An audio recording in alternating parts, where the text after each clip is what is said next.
चाणक्यपुरी राज्य से होकर एक बहुत बड़े संत महात्मा गुजर रहे थे। उन्हें एक व्यक्ति दिखा जो उन्हें देखकर छुपने की कोशिश कर रहा था। वो व्यक्ति एक चोर था और चोरी करने के लिए निकला था। चोर ने संत को पहचान लिया था, इसलिए वो संत से छुप रहा था, पर संत ने उसे देख लिया। तुम कौन हो और मुझे देखकर छुप क्यों रहे हो? संत महात्मन, मैं एक चोर हूं और चोरी करने जा रहा हूं। भाई, ये धंधा छोड़ दो। कोई ऐसा काम धंधा करो जिससे तुम्हें किसी को देखकर भय न लगे और ना ही छिपने की जरूरत पड़े। महाराज, मेरे पिताजी एक चोर थे। मुझे सिर्फ यही काम आता है और दूसरा कोई काम नहीं आता। मैं तो पढ़ा लिखा भी नहीं हूं और ना ही मेरे पास इतना धन है कि व्यापार कर सकूं। यदि मैं चोरी नहीं करूंगा तो फिर अपने परिवार का पालन पोषण कैसे करूंगा महाराज? चोरी की बात सुनकर संत कुछ क्षणों के लिए मौन हो जाते हैं, फिर बोलते हैं, ठीक है, अगर तुम्हारे पास कोई और काम नहीं है और ये काम करना तुम्हारी मजबूरी है तो तुम बेशक ये काम करो, लेकिन मेरी एक बात मान लो। महाराज, मैं जानता हूं आप बड़े ज्ञानी हैं। मैं आपकी बात जरूर मानूंगा। आप आज्ञा कीजिए। तुम पहले वादा करो कि तुम मेरी बात मानोगे। महाराज, मैं वादा करता हूं, आप जो भी बोलेंगे मैं आपकी उस बात को जरूर मानूंगा। तुम किसी भी परिस्थिति में झूठ मत बोलना, सदा सच बोलना, तुम्हारा कल्याण होगा। अगर मैं झूठ नहीं बोलूंगा तो काम कैसे चलेगा? परंतु अब तो मैंने आपसे वादा कर दिया है, तो कुछ भी हो जाए मैं अपना वादा पूरा करूंगा महाराज। संत अपने रास्ते पर आगे चल देते हैं और चोर भी चोरी करने के लिए आगे बढ़ जाता है। थोड़ी दूर पर उसे एक दूसरा व्यक्ति दिखता है और वो फिर से छुप जाता है। वो व्यक्ति चोर से, तुम कौन हो भाई और इस समय कहाँ जा रहे हो? चोर मन ही मन विचार करता है, झूठ तो मुझे बोलना नहीं है, इसलिए सच बता देता हूँ, जो होगा देखा जाएगा। मैं चोर हूँ और चोरी करने के इरादे से अपने घर से निकला हूँ। तुम कैसे चोर हो जो स्वयं ही बता रहे हो कि मैं चोर हूँ? क्यों हंसी कर रहे हो मेरे साथ? तुम अवश्य ही कोई सैनिक या गुप्तचर मालूम होते हो। नहीं, मैं मजाक नहीं कर रहा हूँ, मैं वास्तव में ही चोर हूँ और चोरी करना मेरा धंधा है। भाई, चोर तो मैं भी हूँ, परंतु अभी नया नया ही काम शुरू किया है। अच्छा हुआ जो तुम मिल गए। क्या आज मैं तुम्हारे साथ चोरी करने आ सकता हूँ? मुझे चोरी करनी सीखनी है। ठीक है, जो मिलेगा दोनों मिलकर बांट लेंगे। वैसे तुम चोरी करने कहाँ जा रहे थे? अभी तो ऐसा कोई विचार नहीं है, देखते हैं, जहाँ मौका मिल जाएगा वहीं चोरी कर लेंगे। अगर तुम चाहो तो हम राजमहल में चोरी कर सकते हैं। पागल हो गए हो क्या? राजमहल में कैसे घुसेंगे? घबराओ नहीं। अरे, मेरी बात ध्यान से सुनो। मैं पहले राजमहल में नौकर था, परंतु महाराज ने एक छोटी सी बात पर नाराज होकर मुझे नौकरी से निकाल दिया और आज उनकी वजह से मुझे चोरी करने की जरूरत पड़ रही है। अगर महाराज ने तुम्हें निकाल दिया तो तुमने कहीं और काम क्यों नहीं ढूंढा? क्योंकि राजा ने मुझे अपने महल से निकाल दिया तो किसी दूसरे ने मुझे काम देने की हिम्मत नहीं की और इसलिए मजबूरी में मुझे यह धंधा अपनाना पड़ रहा है। चोरी करना अच्छी बात नहीं होती, समझे? फिर तुम क्यों चोरी करते हो भाई? मुझे चोरी करने के अलावा और दूसरा कोई काम नहीं आता है और ना ही मैं पढ़ा लिखा हूं, समझे? इसलिए चोरी करना मेरी मजबूरी है। इसका मतलब हुआ कि हम दोनों ही मजबूरी में चोरी करते हैं। देखो, मुझे राजमहल के एक एक गुप्त द्वार का पता है। चलो, आज हम राजमहल में भाग्य आजमाते हैं। दोनों साथ मिलकर राजमहल के पीछे की तरफ पहुंच जाते हैं और व्यक्ति वहां छुपा हुआ एक गुप्त दरवाजा खोलते हुए चोर से कहता है, तुम पुराने चोर हो, अंधेरे में देखने का तुम्हें अभ्यास है। इसलिए तुम अंदर जाकर सारा माल इकट्ठा करके ले आओ। मैं यहीं पर पहरा देता हूं। इतने बड़े महल में मुझे कैसे पता चलेगा कि सारा धन कहां पर रखा हुआ है? तुम इस द्वार से अंदर जाओगे तो तुम्हें एक बड़ा कमरा दिखाई देगा। वहां पर बहुत सारे संदूक हैं, लेकिन मुख्य द्वार के पास दाहिनी तरफ जो एक बड़ा सा संदूक रखा है ना, तुम उसे खोलना, और उसे खोलने के बाद उसके अंदर तुम्हें एक चरखी दिखेगी। तुम उस चरखी को घुमाओगे तो वो मुख्य द्वार खुल जाएगा। भाई, तुम्हें तो सच में महल के बारे में सब कुछ पता है। उसके बाद तुम उस मुख्य द्वार से अंदर जाना, और उस कमरे के बीचों बीच तुम्हें एक और संदूक दिखेगा। तुम उसे खोलोगे तो उसके अंदर तुम्हें चाबियों का गुच्छा मिल जाएगा। दूसरे दरवाजे के बाईं तरफ बक्सा दिखेगा, जो देखने में सबसे छोटा होगा और एक बड़े से बक्से के ऊपर रखा होगा। चाबियों के गुच्छे में जो सबसे छोटी चाबी होगी ना, उस चाबी से उस छोटे बक्से को खोल लेना। उसमें तुम्हें एक और छोटा सा संदूक दिखेगा। उस संदूक में बहुमूल्य हीरे रखे हैं। बस वही लेकर आ जाना। चोर बिल्कुल वैसा करता है जैसा उस व्यक्ति ने उसे बताया था।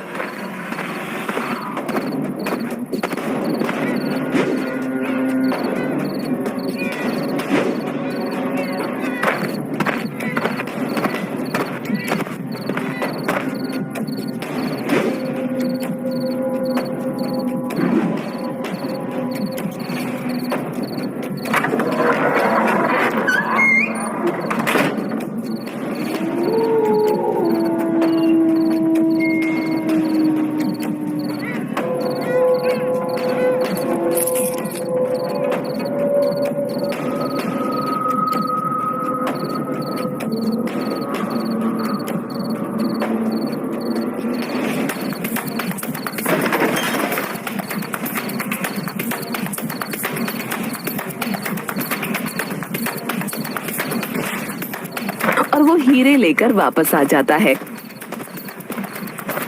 भाई, तुमने जैसा कहा था, अंदर सब कुछ वैसा ही था। हाँ, ये लो तुम्हारे हिस्से का हीरा। मैंने उसमें से 2 हीरे निकाले, एक तुम्हारा और एक मेरा। लेकिन उस संदूक में तो 3 हीरे थे। तुम 2 ही क्यों लेकर वापस आ गए भाई? अरे भाई देखो, हम 2 थे। अगर मैं 3 हीरे लेकर आता तो वो तीसरा हीरा हम दोनों में बांटना बहुत मुश्किल था। इसलिए मैंने उस संदूक में से सिर्फ 2 ही हीरे निकाले, ताकि हम दोनों के बीच किसी तरह का मतभेद ना हो जाए। अरे भाई, तुम बड़े विचित्र चोर हो। तुम चाहते तो वो एक हीरा अपने पास रख सकते थे। मैं ऐसा नहीं कर सकता, क्योंकि मैं झूठ नहीं बोलता हूँ। इसलिए मैंने वो एक हीरा संदूक में वापस रख दिया, और हम दोनों के लिए एक एक हीरा लेकर ही बाहर आया। ये लो तुम्हारा हीरा। उस व्यक्ति को एक हीरा दिया और वहां से चला गया। मुझे लगता है कि ये मुझसे झूठ बोल रहा है।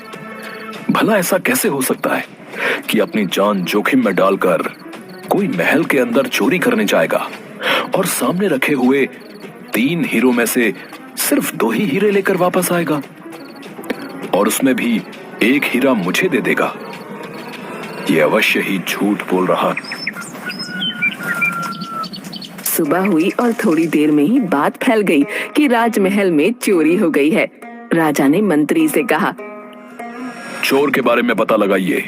खजाने का द्वार खुला हुआ मिला है। अवश्य ही ये किसी भेदी का काम है।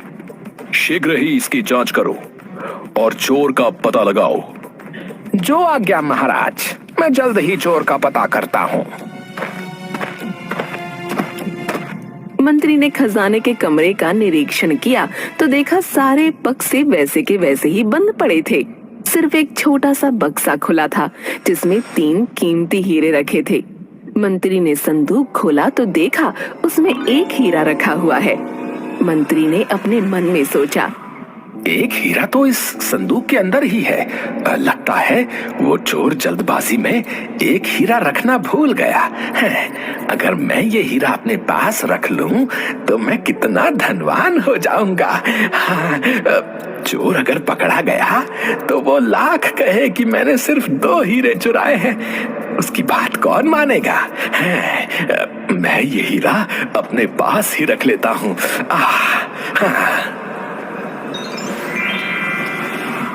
मंत्री फिर राजा के पास जाता है।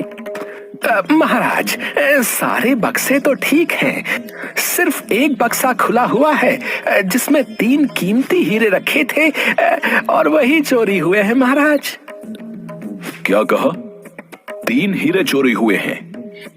जी महाराज, उस छोटे बक्से में रखे हुए तीनों कीमती हीरे चोर ले गया महाराज। ठीक है मंत्री जी, आप जल्द ही चोर का पता लगाइए और उसे हमारे सामने प्रस्तुत कीजिए। तलाश शुरू की गई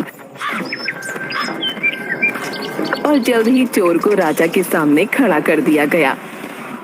क्या रात में तुमने ही राजमहल में घुसकर चोरी की थी? जी महाराज, मैंने ही चोरी की है और मैं इसका दंड भुगतने को भी तैयार हूँ, परंतु मेरे साथ एक अन्य भी मेरे साथ इस चोरी में शामिल था। वो कौन था? उसका नाम बताओ। मैं उसका नाम नहीं जानता और न ही उसके घर का पता जानता हूँ। कल रात को पहली बार ही मैं उससे मिला था। मुझे उसके बारे में और कुछ भी नहीं पता है। उसने ही मुझे गुप्त दरवाजे से खजाने के अंदर जाने का रास्ता बताया था। क्या कहानी सुना रहा है झूठा कहीं का है? अपने साथी का नाम जल्दी बताओ, वरना मैं तुम्हारी खाल खिंचवा दूंगा, समझे? हाँ, आप जो सलूक चाहे मेरे साथ करें, परंतु मैं सच कह रहा हूँ, मुझे उसका नाम पता नहीं मालूम। मैं रात की सारी घटना आप लोगों को बता चुका हूँ और मैं जो भी कह रहा हूँ सच कह रहा हूँ। ये मेरे हिस्से का एक हीरा है जो मैंने अपने पास रखा था। तुम चोर हो, तुम्हारी बात पर विश्वास नहीं किया जा सकता। तुम कहते हो कि तुमने 2 हीरे चुराए थे और एक हीरा अपने साथी को दे दिया। लेकिन चोरी तो 3 हीरों की हुई है, फिर वो तीसरा हीरा कहाँ गया? मैं नहीं जानता, मैंने सिर्फ 2 हीरे ही चुराए थे। तीसरा हीरा मैंने वापस उस संदूक में ही रख दिया था। अगर तुम्हारी बात पर यकीन किया जाए तो ये बताओ, तुमने ऐसा क्यों किया? मंत्री जी, हम 2 साथी थे और संदूक में 3 हीरे थे। अगर मैं तीनों हीरे चुराता तो तीसरे हीरे का बंटवारा करना बहुत ही मुश्किल था। हम दोनों चोरों के बीच कोई मतभेद ना हो, ये सोचकर मैंने एक हीरा संदूक में वापस रख दिया था और 2 हीरे ही अपने साथ लेकर बाहर निकल गया था। मंत्री कुछ कहता उसके पहले ही महाराज बीच में बोल पड़े। मंत्री जी, ये चोर बिल्कुल ठीक कह रहा है। इसने सिर्फ 2 हीरे ही चुराए थे, जिसमें से एक हीरा इसने अपने साथी को दे दिया था और एक स्वयं रखा था। अपने हिस्से का हीरा इसने दे दिया और इसके साथी के हिस्से का हीरा मेरे पास है, क्योंकि मैं ही इसका साथी था। रात को जब मैं भेष बदलकर राज्य में घूम रहा था, उस समय मेरी मुलाकात इस चोर से हुई थी। जो हीरा इसने मुझे दिया था वो हीरा ये है। महाराज ने अपनी जेब से एक हीरा निकालकर सामने रख दिया। दरबार में सन्नाटा छा गया, सब मौन थे। थोड़ी देर बाद राजा, जब ये चोर मेरा हिस्सा मुझे देकर चला गया तो मैंने खजाने में जाकर इसकी जांच की, क्योंकि मुझे लग रहा था कि ये चोर झूठ बोल रहा है और इसने वो तीसरा हीरा अपनी जेब में रख लिया है और मुझे सिर्फ एक हीरा देकर चला गया। लेकिन अफसोस की बात यह है कि जब मैंने संदूक में देखा तो एक हीरा वहीं पर था जो इस समय मंत्री जी की जेब में है। मंत्री जी, आप उस तीसरे हीरे को अपनी जेब से खुद निकालेंगे या मैं सैनिकों को आदेश दूं? मंत्री हीरा निकालकर महाराज को देता है। राजमहल में चोरी के अपराध में मंत्री को कारागार में डाल दिया जाए। और तुम कैसे चोर हो जो चोरी भी करते हो और सच भी बोलते हो? महाराज, मैं एक संत महात्मा से मिला था जिन्होंने मुझसे सदा सच बोलने का वादा करवाया था। क्योंकि मुझे कोई दूसरा काम नहीं आता महाराज, इसलिए चोरी करना मेरी मजबूरी है। मैं तुमसे बहुत प्रसन्न हूं और तुम्हें अपना मंत्री बनाना चाहता हूं। महाराज, आपकी बड़ी कृपा दृष्टि है, परंतु आज मुझे ये मंत्री का पद सिर्फ उन संत महात्मा के वचनों द्वारा ही प्राप्त हुआ है। इसलिए मैं अपने जीवन का कल्याण करने के लिए उन संत महात्मा के पास ही जाना चाहता हूँ और उनकी ही सेवा सुमिरन में अपना बाकी का जीवन व्यतीत करना चाहता हूँ महाराज। उन संत महात्मा से हम भी मिलना चाहेंगे जिन्होंने एक चोर को उसके अवगुण के साथ उसको इतना गुणवान बना दिया। ऐसे संत को हमारे राजमहल में होना चाहिए। यह हमारे राज्य के लिए बहुत ही हितकर होगा।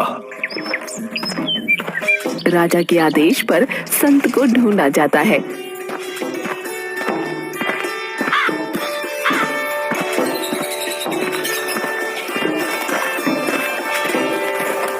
संत को राज्य का राजगुरु बना दिया जाता है और संत के आदेश को मानकर चोर राज्य का मंत्री बनने को तैयार हो जाता है।